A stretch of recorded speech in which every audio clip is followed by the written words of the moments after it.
Ya, tes. Baik, Ibu, Bapak, Saudara-saudari sedama yang berbahagia. Sebelum saya menyampaikan Dhamma Desana, marilah kita merangkapkan kedua tangan kita untuk menghormat kepada Guru Agung kita, Sang Bhagawa.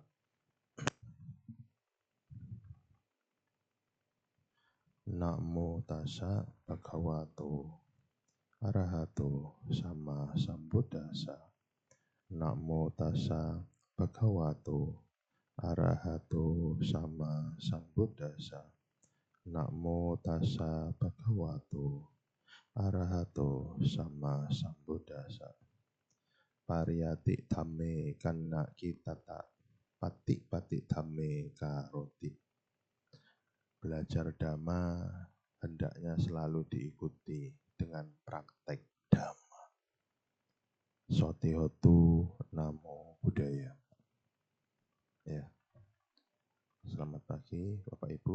Pada pagi hari ini izinkan saya berbagi, ya, saya kata-kata berbagi, ya, berbagi Dhamma Desana mengenai kebahagiaan dalam kesederhanaan. Bahagia ini jenisnya banyak macam ya Bapak Ibu. Kalau bahagia dalam sebagai perumah tangga ada 4. Mungkin sudah dijelaskan beberapa, pernah dengar ya, atik sukang, boga sukang, ya, anaknya sukang dan anak wajah sukang. Itu bahagia perumah tangga. Tapi saya topiknya hari ini kebahagiaan dalam kesederhanaan. Ya. Ya. Banyak orang, ini pendahuluan, banyak orang mencari kebahagiaan terutama dalam kekayaan dan kemewahan. Ya, Bapak Ibu. Dalam ajaran Buddha, kebahagiaan sejati ini sebenarnya bisa kita temukan dalam kesederhanaan. Ya, karena kesederhanaan itu bisa membawa ketenangan dan kedamaian batin. Ya kan? Enak hidup sederhana itu, hidup saat ini. Ya, kalau dalam agama Buddha itu hidup saat ini. Hidup sederhana. Kebahagiaan itu tidak perlu dicari dalam kekayaan. Memang betul kita nggak salah untuk mencari kekayaan, nggak salah memang. Karena semakin kita kaya, semakin banyak kesempatan kita untuk berbuat baik. Itu konsepnya begitu aja. Ya. Semakin kita kaya, semakin kita banyak untuk kesempatan berbuat baik. Kaya tidak harus dalam materi, Bapak Ibu. Kaya ilmu juga bisa. Ya kan? Ketika ilmu kita sudah banyak, kita bisa berbagi. Kepada siapa? Ya, kepada murid kita, mahasiswa kita. Ya. Kaya bukan dikategorikan, dikorelasikan dengan materi aja, tidak. Kaya ilmu juga bisa, kaya batin juga bisa. Ya. Itu Bapak Ibu. Tidak harus selalu berkaitan dengan materi. Ya, ini jenis-jenis kebahagiaan secara umum ya Bapak Ibu. Saya akan jelaskan satu persatu nanti. Kama ada 6 macam ya. Kama sukang, kebahagiaan indrawi. Nekama sukang, kebahagiaan pelepasan ketika kita melepas, namanya upadana. Upadana itu kemelekatan. Kemelekatan itu masih banyak jenisnya dalam agama Buddha ya. Terus yang berikutnya adalah piti dan suka, kebahagiaan meditatif yang sifatnya meditasi. Pada saat kita meditasi, konsentrasinya bagus, ekagata, tahapan ekagata, maka piti sampang ini pasti mengikuti. Ya.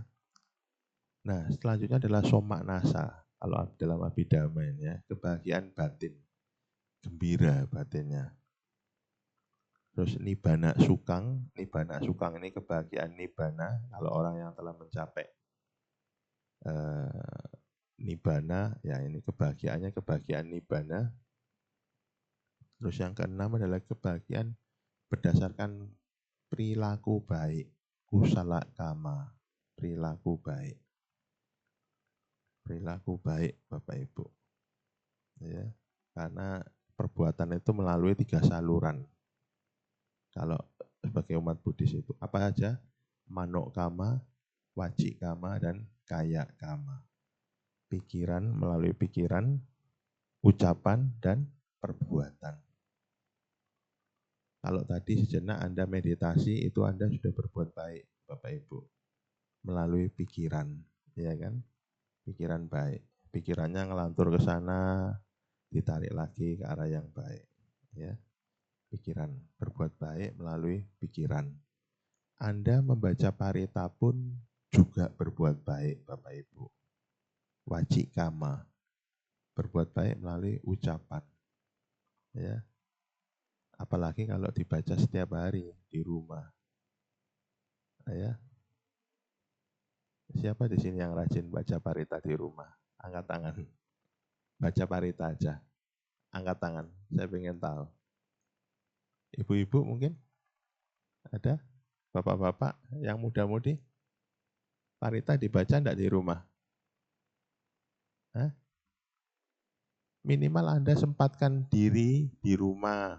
Baca parita setengah jam.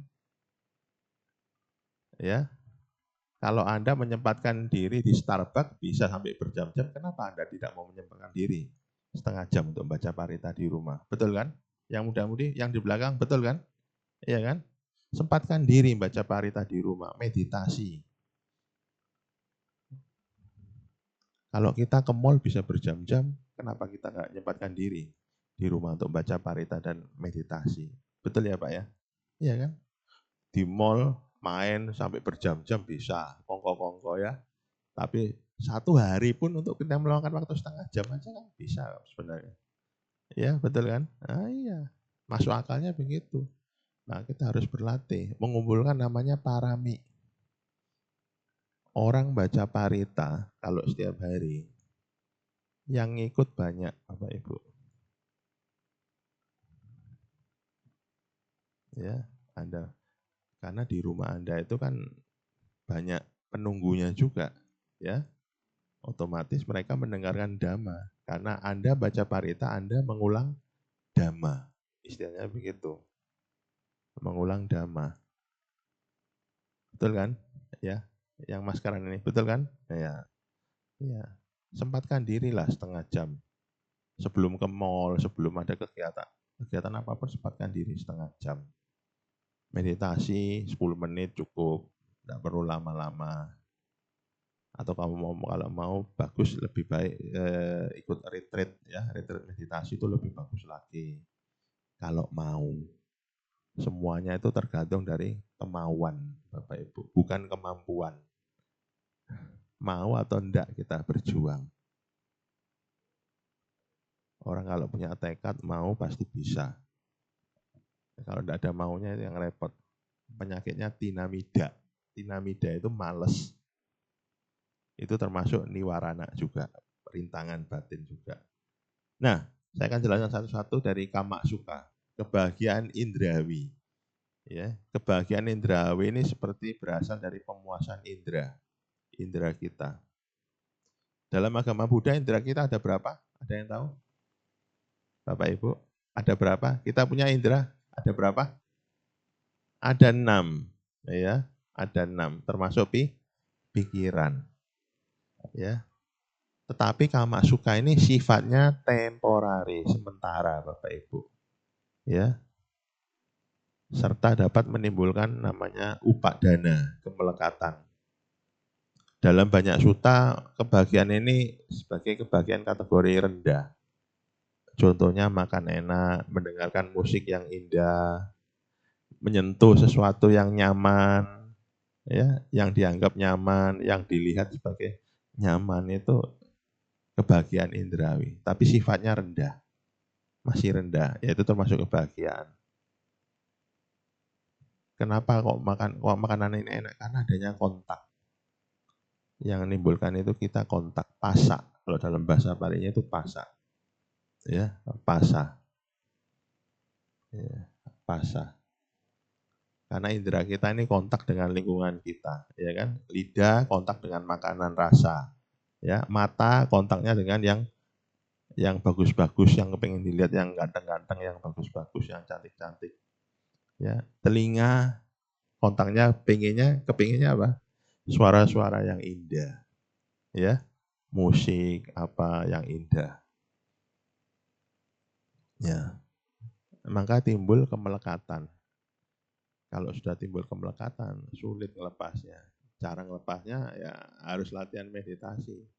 Itu penting, meditasi itu sebagai modal, Bapak Ibu. Modal. Ya. Yang berikutnya adalah nekama suka. Nekama suka ini kebahagiaan pelepasan. Ya. Kebahagiaan pelepasan ini kebahagiaan yang muncul dari melepaskan keinginan duniawi dan kehidupan indrawi. Mengurangi keinginan. Ya. Kalau mengurangi keinginan otomatis kemelekatan berkurang. Nah, masuk akalnya. Betul ya, Pak ya? Ya toh? Keinginan itu dikurangi. Ingin A, B, C, D banyak sekali ya. Ada, itu harus dikurangi keinginan. Kalau keinginan dikurangi, maka kebahagiaan akan bertambah. Kemelekatan berkurang, keinginan.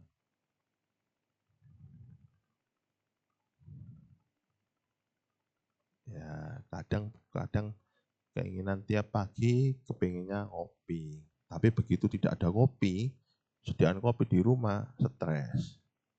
Buat apa? Kalau saya ya diganti teh, ya pergi ke warung kopi, beres. Kopi, sudah.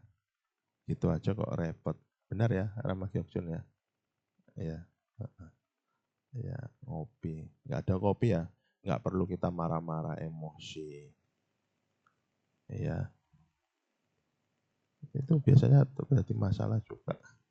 Ya, hanya dari ya. Nekama suka ini kebahagiaan sebagai seorang pertapa. Ya, ya seperti misalnya biku yang hidup sederhana dan jauh dari kesenangan duniawi ketika kita menjadi biku atau samana ya. Karena tugas biku murninya adalah membina diri. Titik. Tugas biku secara murni adalah membina diri. Kalau tugas pandita membina umat. Murninya begitu, tetapi kenyataannya memang ya memang kita membutuhkan karena biku kita juga sedikit ya, umat kita yang banyak. Maka itu diperlukan bimbingan dari biku juga. Masalahnya begitu ya. Oke. Yang ketiga adalah piti dan suka. Nah, piti dan suka ini yang ya. Kebahagiaan yang muncul dalam proses meditasi mendalam, biasanya jana-jana. Ya, kalau jana yang patama jana, dutiya jana, tatiya jana, dan catuta jana. Jana keempat ini biasanya muncul. Pasti ada piti dan sukanya, tapi ya halus munculnya. Ya. Jana ini adalah piti ini ekstasi, kegembiraan batin yang kuat. Saking gembiranya muncul sinar itu bisa dibuat besar, kecil, makin lama dibuat makin besar. Ya, jana. Kalau patama jana itu Anda diibaratkan Anda seperti tidur, ya tidur, Anda tidur nyenyak tapi Anda masih sadar mengamati napas. Itu patama jana, Bapak Ibu.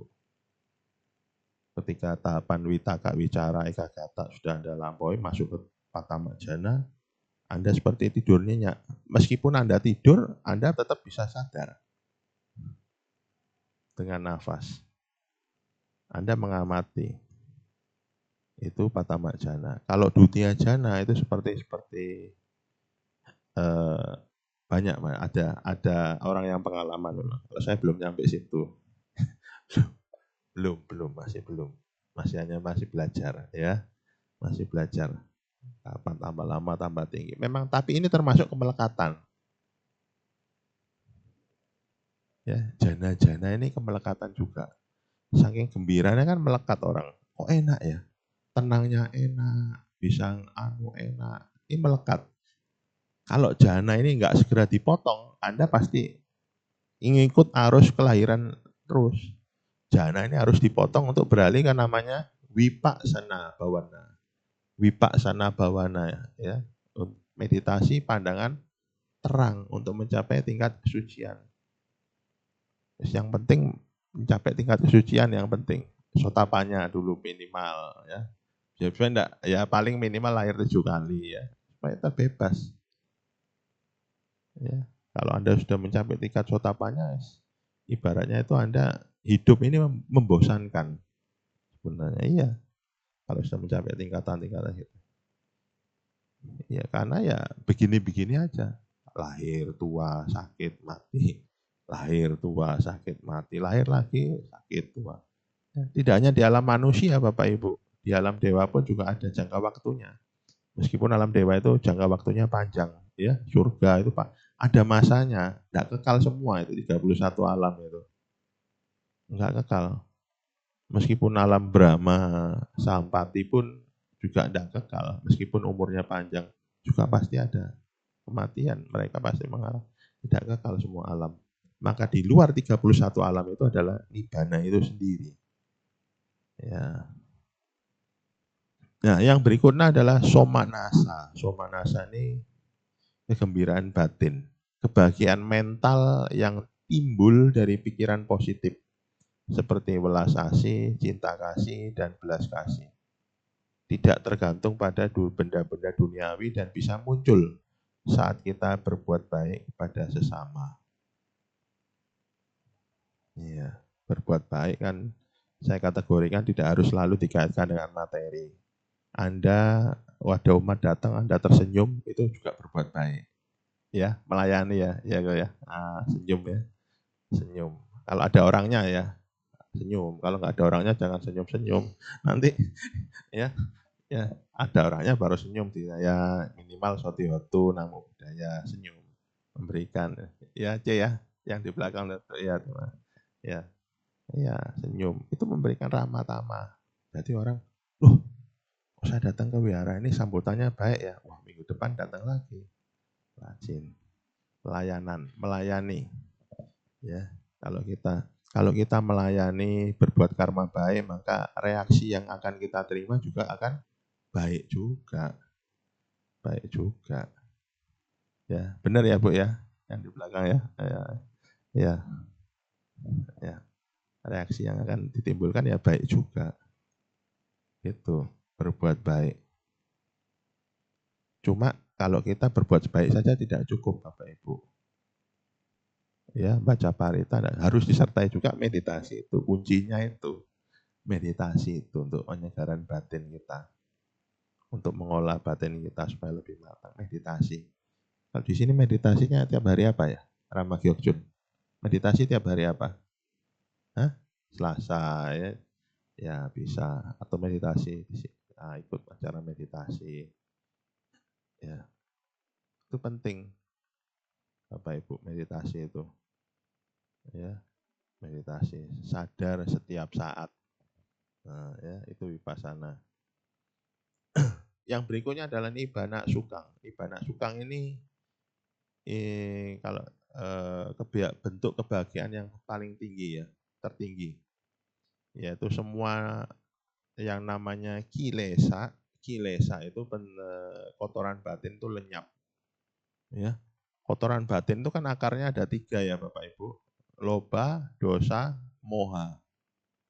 Loba itu keserakahan, dosa itu kebencian, moha itu kebodohan batin. 3 akar itu sudah dicabut kalau sudah mencapai nibbana. Dan tidak ada yang namanya kemelekatan.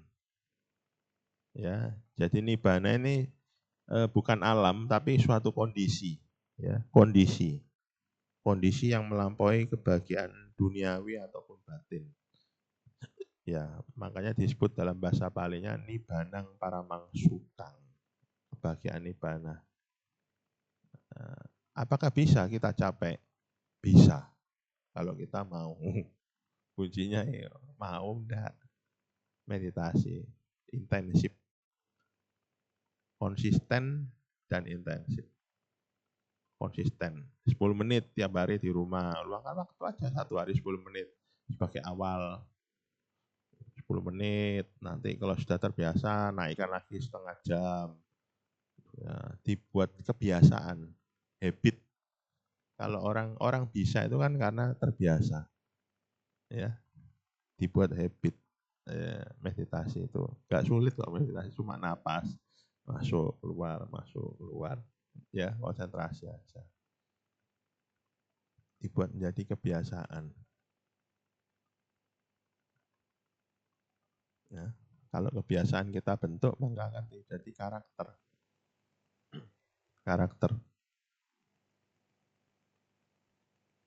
Ya, makanya yang muda-muda ini perlu meditasi.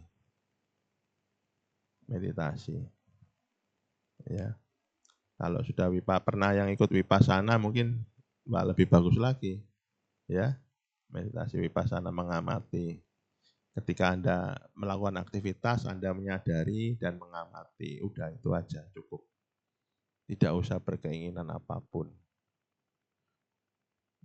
Dulu saya punya pengalaman meditasi itu kepingin ABC meditasinya ya Bapak Ibu. Pokoknya kepingin ABC banyak, kepingin tenang. Tapi tidak tenang-tenang. Kepinginnya pengen tenang tapi tidak tenang-tenang. Ya. Pengennya tenang, pengennya mencapai mencapai ya kayak jana-jana pengen tapi tidak mencapai. Karena ada kepinginnya, keinginan. Maka saya rubah sistem saya, yaitu menyadari dan mengamati. Ketika ada perasaan kepingin, ini toh namanya kepingin. Ketika kita menyadari, mengamati, otomatis dia hilang. Hanya nyadari, mengamati saja. Ini toh rasanya haus kayak gini. Ya sudah. Ya sudah. Nanti hilang sendiri. Menyadari, mengamati, sadari. Kalau tambah kepingin tambah enggak. Terus terang memang ini pengalaman tidak mencapai. Ya, saya dulu pernah ikut Vipassana Bapak Ibu waktu muda, ya 2 minggu. Tapi yang tidak mencapai, tidak sesuai, tidak dapat apa yang didapat. Karena kepingin tadi, kepingin tenang malah tidak tenang, ya malah tidak tenang. Vipassana kan 10 hari kalau di Batu. Tapi kepingin tenang tapi tidak tenang-tenang. Malah gelisah, gelisahnya tambah besar lagi. Akhirnya kepingin pulang. Nah, pengen pulang, jadi kacau, pikiran itu timbul semua. Akhirnya konsultasi sama Bante Kanti waktu itu. Ya sudah, konsultasi sudah, namanya pikir, amati saja, sadari amati. Kalau tidak bisa sudah dilepas saja. Ya. Begitu, tapi kita mau ngelepas itu nggak bisa, namanya melekatnya sudah dibatin. Upak dananya sudah ya, tetap mau tidak mau harus direlakan. Kepingin itu yang harus dilepas. Ya, itu bahaya Bapak Ibu kalau meditasinya. Yang berikutnya adalah kebahagiaan berdasarkan perilaku baik. Kusala. Ya, dalam Sigalowada Sutta mengajarkan kebahagiaan karena berbuat baik seperti berdana, memberi dana dan menjaga sila. Jaga sila. Terus jaga sila ini yang paling paling susah ya. Panatipata, apalagi adinadana, kamesumicacara, musawada, surameraya, majapamadhatana. Apalagi yang khusus musawada. Gosip-gosip yang tidak baik ini lebih baik Anda tinggalkan. Ya, kata-kata musawada itu biasanya yang paling musawada. Terus panatipata, adinadana, itu juga kita harus menjaga sila. Tapi kalau kita harus melatih sila hari upasata pakai ini melatih atasila, atangga sila, 8 sila. Kalau bisa, kalau mau dilatih. Atau Capgo dilatih 8 sila. Kan cuma 2 kali makan, pagi sama siang, setelah itu Anda makan. Masih bisa, boleh minum kok. Kopi boleh minum, boleh ngopi kok, masih tenang. Selama ada kopi, aman. Kalau saya ya, betul ya, aman. Selama ada kopi. Tapi kalau nggak ada kopi ya jangan marah Bapak Ibu. Jangan terbawa emosi apa. Ya kalau ada kopi ya beli aja lah, tinggal ke Indo ke sini swalayan ya. Nggak perlu dipikir yang ruwet-ruwet hidup itu. Ya, yang berikutnya adalah definisi kesederhanaan. Apa sih sederhana itu? Adalah hidup tanpa kemelekatan. Ya, kemelekatan berlebihan terhadap apa? Materi, terutama materi. Materi itu tidak cuma duit, tetapi barang-barang kayak semacam perhiasan, ya, elektronik juga, ya materi. Tidak usah terlalu melekat berlebihan. Yang kedua adalah menghargai dan bersyukur atas apa yang dimiliki. Udah cukup. Bersyukur aja. Menghargai dan bersyukur.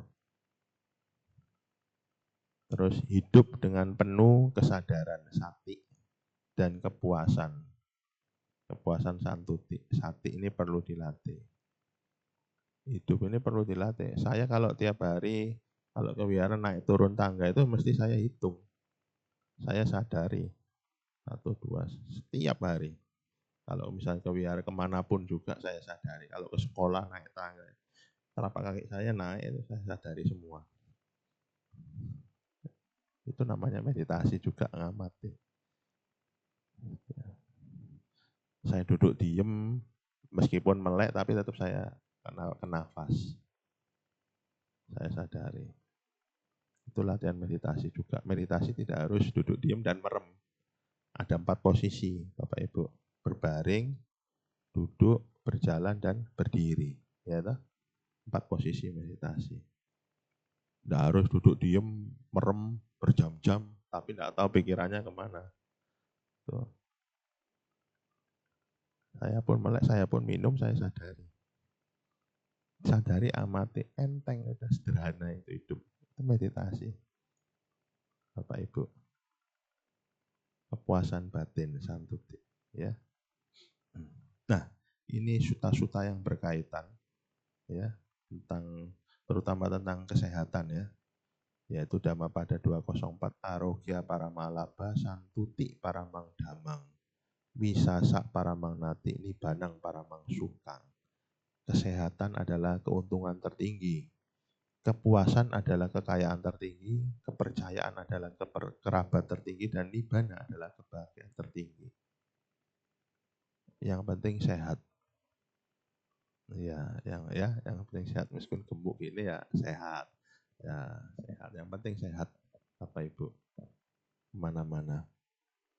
Sehat, kalau kita sehat, kita semakin banyak kesempatan berbuat baik. Iya kan? Betul kan? Kalau Bapak ini kan sehat ya.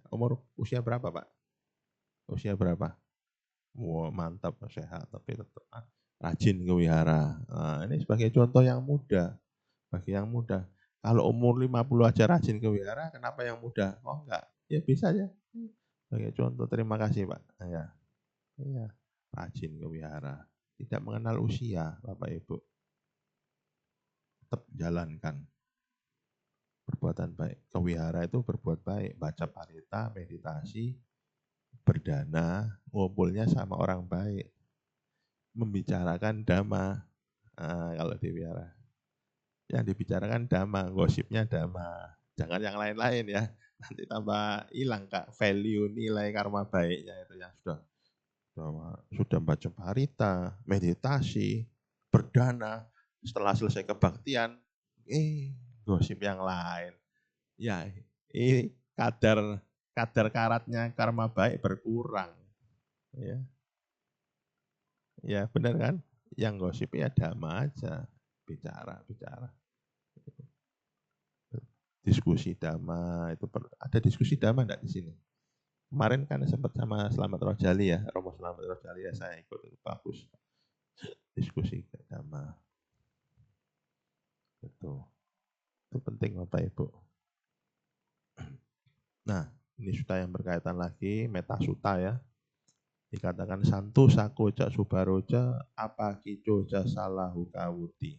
Hendaklah seseorang itu puas dan mudah dirawat, memiliki sedikit urusan serta hidup sederhana. Di Karania Meta Sutta.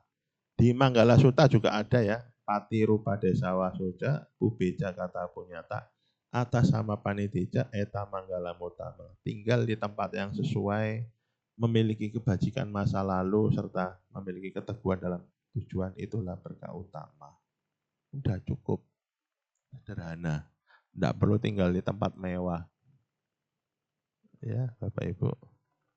Tidak perlu tinggal di tempat mewah, kamar tidurnya dengan ranjang yang tinggi. Tidak perlu, sederhana saja, enak, sederhana. Sudah. Ya. Bersyukur. Ya, kalau itu makanya hati bisa happy. Biasanya kan kita kan sering sambat ya. Sering sambat. Nah, nggak ada AC, lampu mati, sambat. Kepanasan. Ya, biasanya sambat. Nggak, dibikin happy aja, panas. Dibikin seperti latihan, Bapak Ibu. Ya, latihan. Latihan bagi kita, latihan meditasi.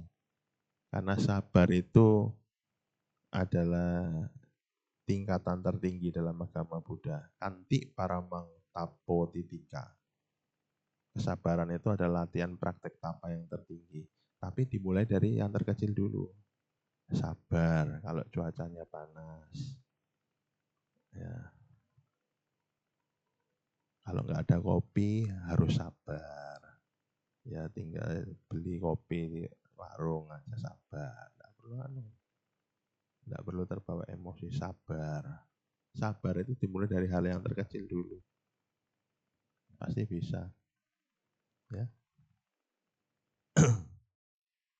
Nah, ada yang terkait dengan suta, sabe sata sukihotu awera suka jiwinu. Semoga semua makhluk berbahagia, bebas dari kebencian dan hidup dalam kebahagiaan. Kita selalu mengucapkan itu dalam hati batin. Atau dengan anak-anak suta, anak-anak suka mutamang. Kebebasan dari hutang adalah kebahagiaan tertinggi. Nah, bebas dari hutang. Nah, kalau minum kopi jangan suka ngutang ya, nanti tambahan beban ya. Jangan, makanya harus bebas dari hutang, itu kebahagiaan tertinggi, Bapak Ibu. Nggak ada kopi pun ya air putih juga jadi, bisa. Ya. Hidup itu enggak perlu berpikir boleh, tapi jangan sampai kepikiran. Ya, jangan sampai kepikiran. Kalau seperti saya gini ya Bapak Ibu ya, saya kan profesinya, mohon maaf, saya dosen. Itu ditarget Bapak Ibu kalau dosen. Setiap 1 semester harus melakukan namanya penelitian. Nah, tapi saya nyantai aja dibuat, saya cari inspirasi, mungkin judul-judulnya yang apa yang menarik. Karena saya lebih banyak suka menulis memang. Ya, kalau bagi akademik, saya kan sudah saya lihat kan banyak tuh Google ya. Ada sekarang ada namanya AI juga ya kan. Bisa kita minta bantuan juga judul-judul terus kita kembangkan lagi. Ya kita nikmati saja. Meskipun kerjaan under pressure sebagai guru dan juga dosen ya memang under pressure-nya memang begitu, administrasinya banyak. Tapi kita harus menikmati. Kalau saya begitu. Penelitian-penelitian barusan kemarin saya melakukan penelitian tentang kontribusi AI terhadap pendidikan di Indonesia. Itu AI. AI itu artificial intelligence. Sekarang kan zamannya zaman AI ya. Tidak hanya ChatGPT apa. Ya, AI itu hanyalah fasilitas, tetapi bukan istilah kita tidak perlu melekat sama AI, ya hanyalah fasilitas membantu saja. Tapi kalau Anda melekat sama AI tidak maju, pemikiran ilmunya tidak akan maju. AI itu banyak sekarang Bapak Ibu, tipe-tipenya ya. Nah, apa saja kunci kebahagiaan? Nah, ini ya, santuti yang pertama yaitu kepuasan. Puas, merasa puas. Ya, merasa puas. Aparigaha, tidak melekat secara berlebihan. Melekat boleh tapi jangan berlebihan. Ini penting ya. Sampak jana, kesadaran yang jernih. Sati sampak jana. Sati sampak jana ini masih berkaitan dengan namanya yoniso manasikara. Kalau dalam meditasi. Sati sampak jana. Terus meta. Meta ini cinta kasih. Ya, membantu sesama umat Buddha. meta, terus UPK, keseimbangan batin. Keseimbangan batin ini tidak mudah dipengaruhi oleh hal-hal yang buruk. Seimbang batinnya, UPK. Meta ini juga cinta kasih, ya. Makanya kita harus, umat Buddha harus mengembangkan cinta kasih. Kalau ada umat yang lain bulan puasa kita berbagi takjil. Ada enggak acara bagi takjil di sini? Belum ada ya? Enggak ada. Oh, memang enggak ada ya? Oh, ada ya. Nah, bagi takjil sedikitnya enggak ada salahnya kita berbagi juga. Ya, tapi enggak apa-apa. Mungkin bisa diadakan sendiri-sendiri ya enggak apa-apa. Swadaya enggak masalah. Enggak harus bergantung sama yang lain. Berbagi takjil. Saya pun juga begitu, berbagi takjil enggak harus ngikut ke organisasi kemana, saya sendiri juga bisa berbagi takjil. Ya, bisa. Enggak apa-apa, sedikit-sedikit berbagi, enggak masalah. Ya kan, kita bisa meluangkan, kita bisa istilahnya mengeluarkan uang 300.000 untuk makan-makan besar sama keluarga. Kenapa kok kita enggak bisa mengeluarkan uang 100.000 aja untuk berbagi sesama? Pasti bisa kan? Logikanya kan gitu ya, ya Pak ya? Betul kan? Iya, berbagi. Berbagi enggak harus yang mewah-mewah, yang mahal, tidak. Tidak. Yang sederhana saja, sudah pasti senang orang. Ya, itu. Jadi kunci kebahagiaan ini ada berapa? Ada 5.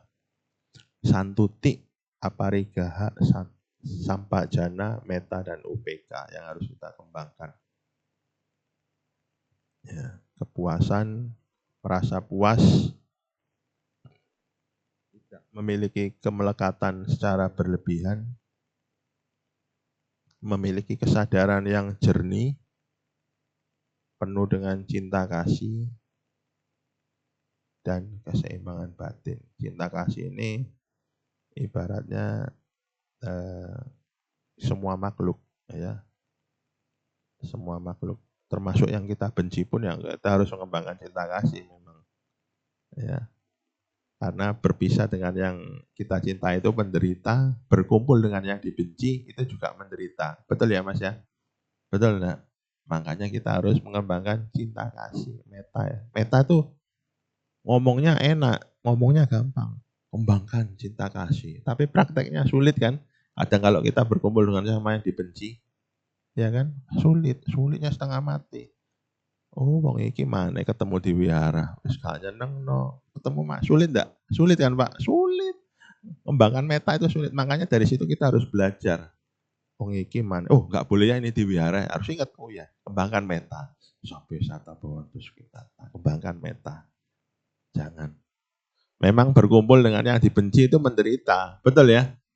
Tapi untuk kembangkan meta, ngomongnya enak, secara wacana enak, tapi prakteknya sulitnya setengah mati. Apalagi kalau duduk di sebelahan lagi, oh, orang ini lagi, ketemu lagi, ya. Nah, itu biasanya gitu, contohnya gitu ya. Sulit ngembangkan meta, sudah pasti pikirannya sudah pasti penuh kilesa. Pasti. Tapi itu sebagai latihan. Latihan kesabaran bagi kita. Latihan. Orang yang menghina kita, orang yang meremehkan kita, itu sebenarnya adalah guru kita. Ya, Bapak Ibu. Ya, sebenarnya guru kita untuk melatih apa? Kesabaran, sampai di mana kesabaran kita. Dan orang yang dewasa adalah, kedewasaan seseorang bisa diukur dari mana? Dari sampai seberapa dalam dia bisa menjaga emosi, mengontrol emosi mereka. Itu kedewasaan seseorang bisa dilihat. Ya, betul. Makanya kita harus mengontrol diri kita, mengontrol pikiran kita. Kalau pikiran kita buruk, jangan sampai terlontar melalui ucapan. Tapi kalau ucapan kita sudah terlanjur buruk, jangan sampai terlontar melalui perbuatan. Itu yang bahaya. Makanya pikiran yang diutamakan, jaga pikiran. Karena pikiran adalah pelopor Dari pikiran timbul ucapan, dari ucapan timbul perbuatan. Maka kita harus mengontrol pikiran. Itulah gunanya namanya cita bawana, nama gunanya meditasi. Mengontrol pikiran.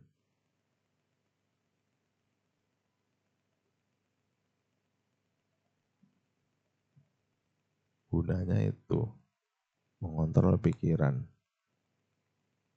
Kalau kita mengontrol pikiran, otomatis ucapan terkontrol. Perilaku juga terjaga.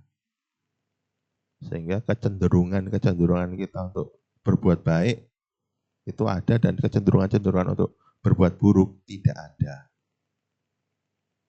Istilahnya begitu. Nah, apa sih manfaat kesederhanaan ini Bapak Ibu? Yang pertama mengurangi stres dan kecemasan. Ya, menumbuhkan rasa syukur dan bahagia, memudahkan praktek meditasi dan pengembangan batin, ya, menjaga hubungan yang harmonis dengan sesama. Itu manfaat kesederhanaan. Sederhana. Karena sederhana itu tidak selalu harus mewah. Ya. Menumbuhkan rasa syukur dan happy. Ya, saya hari ini happy. Ya, ketemu Rama Gyokjun, sudah lama tidak ketemu ya. Ya, dulu Rama Gyokjun ini banyak memberikan saya kesempatan berbuat baik. Ya, suruh mimpin baca parita apa, ya, tapi bagus. Ya. Tapi sekarang anaknya sudah besar-besar semua ya. Iya, sama. Ya, waktu berlalu begitu panjang, Bapak Ibu. Namun kita harus memegang prinsip namanya anicca. Anicca wata sangkara upada waya daminu upak jitu aniru janti tesang wupak samo suku. Itu ada di parita itu ya. Tidak kekalan, semua itu tidak kekal. Tambah lama orang tambah tua. Kalau sudah tahu tambah tua, hendaknya tambah bijaksana. Pikiran, ucapan, perbuatan. Kita harus latihan terus. Latihan terus. Ya, anak-anak misalnya anak-anak sekarang kan sangat sulit ya untuk dinasihati anak-anak zaman sekarang termasuk anak saya. Itu latihan kesabaran juga. Ya, ya itu melatih kesabaran kita juga. Anak-anak sekarang, anak saya kalau masih kecil dulu masih bisa diatur. Sekarang sudah besar, mau ke mall sendiri sudah dinasihatin, udah masuk sini kok tidak apa-apa. Tapi kita yang penting kita bersabar menghadapi. Anak-anak sekarang kan zamannya beda Bapak Ibu. Ya, beda. Karena pegangannya sudah gadget semua anak-anak sekarang. Termasuk anak saya yang kecil itu, yang cowok itu ya gadget semua. Ya. Gadgetnya diambil ya pasti. Tapi kita sebagai orang tua harus terus-menerus untuk mengingatkan dengan sabar. Dengan tidak memarahi. Dengan tidak memarahi atau istilahnya ya gitu aja. Hidup. Ya, terima Pak. Nah, cara menerapkan kesederhanaan. Ya, mengurangi konsumsi berlebihan, Bapak Ibu. Bersyukur atas apa yang dimiliki.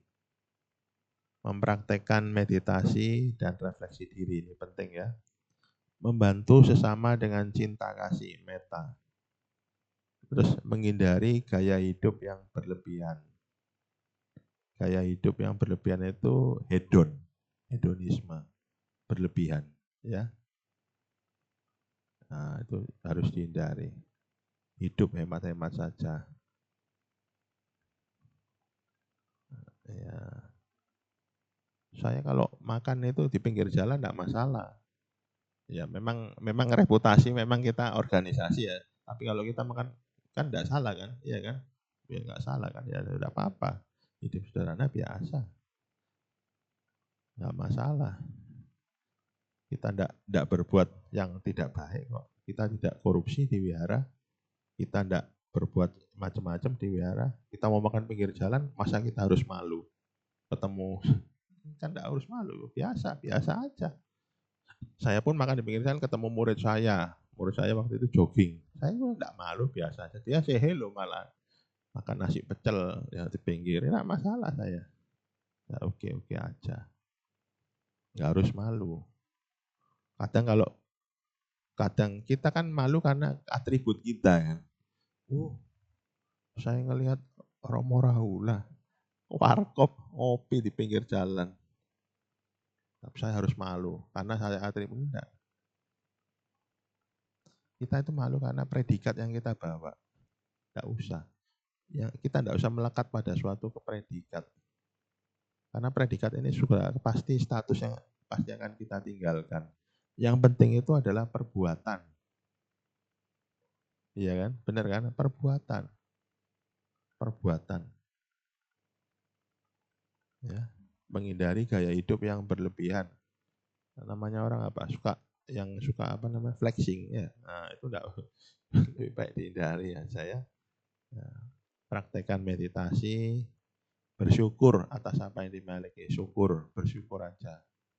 Kalau yang umat satunya pakai mobil Mercy, kita cuma pakai mobil biasa ya bersyukur aja. Enggak usah pakai jealous, nyinyir apa, enggak usah. Ya. Gitu. Kita harus bersyukur. Nah, atau bisa juga kita jadikan dia semangat. Dia kok bisa sukses ya? Gimana ya triksnya ya? Ada tipsnya enggak ya? Kalau dia bisa sukses, saya pun juga bisa sukses. Iya kan? Wah, akhirnya saya kejar dengan semangat, bukan dengan iri hati. Iri hati, nyinyir, percuma. Kita harus tekad. Itu kok bisa ya? Jadi bisa. Kita harus ikuti mereka dengan semangat. Kalau dia bisa, saya pun juga bisa. Tapi dengan tidak iri hati. Yang ini kalau iri hati ini yang repot biasanya ya.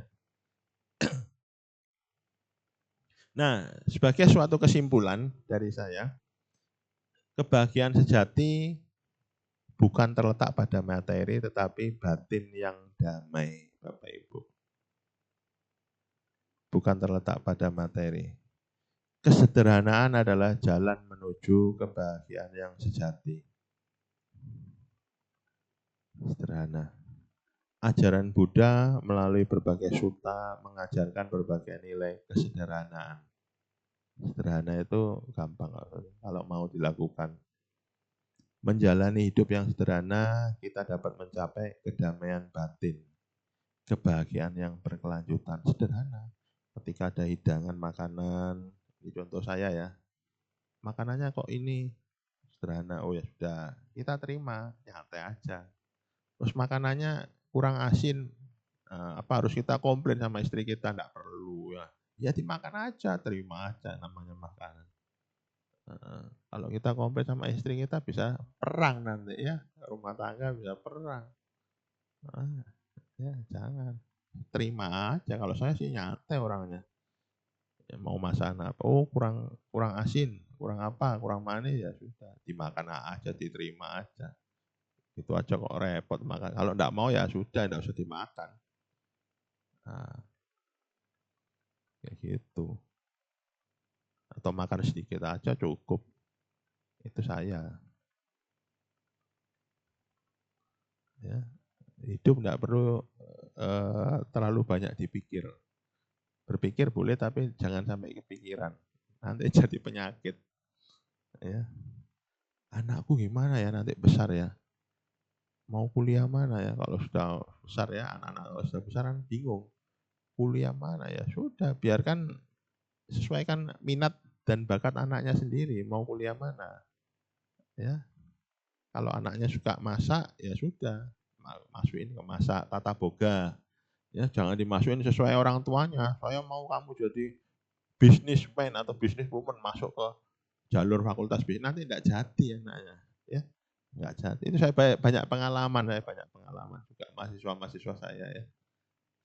Banyak pengalaman. Banyak yang curhat, stres. Saya sampai manggil biku, Bante Teja. Itu pernah itu. Ada mahasiswa saya stres, Pak.